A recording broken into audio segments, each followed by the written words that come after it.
In prehajamo na 6. točko. Predlog sklepa o začetku postopka za sprejem sprememb in dopolnitev statuta občine Kamnik ter poslovnika občinskega sveta občine Kamnik. Predlog sklepa je objavljen v gradivu številka 15, predlagatelj župan, poročevalca pa Kristina Zabavnik in Andrej Osolnik. Besedo ima Kristina Zabavnik. Pozdravljeni še v mojem imenu, hvala za besedo.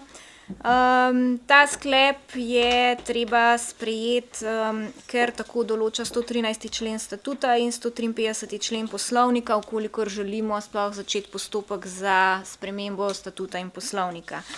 Zakaj je pa to treba narediti? Zato, ker je bil konec leta 2024 v uradnem listu objavljen Zakon o spremembah in dopolnitvah Zakona o lokalnih volitvah, ki občinam nalaga, da uskladijo splošne akte v roku 6 mesecev po uveljavitvi zakona. Uskladitev se nanaša v tem primeru predvsem na določbe pri konstituiranju občinskega sveta. Če se pa še kaj drugega najdel, bomo pa pač videli, ker zaenkrat je pač to samo začetek postopka, vsebinsko pa še nimamo pripravljeno, tako da.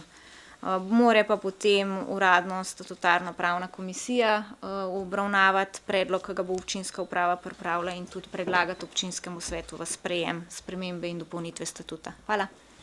Hvala. Odpiram razpravo, delovna telesa, svetniške skupine, svetnice, svetniki. Ne, zaključujem razpravo, glasovali bomo o predlaganem sklepu. Statutarno-pravna komisija pripravi akt o spremembah in dopolnitvah statuta občine Kamnik in pa statutarno-pravna komisija pripravi akt o spremembah in dopolnitvah poslovnika občinskega sveta občine Kamnik. Glasujemo.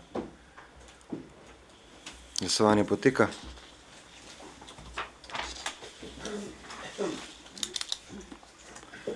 Zaključujem glasovanje.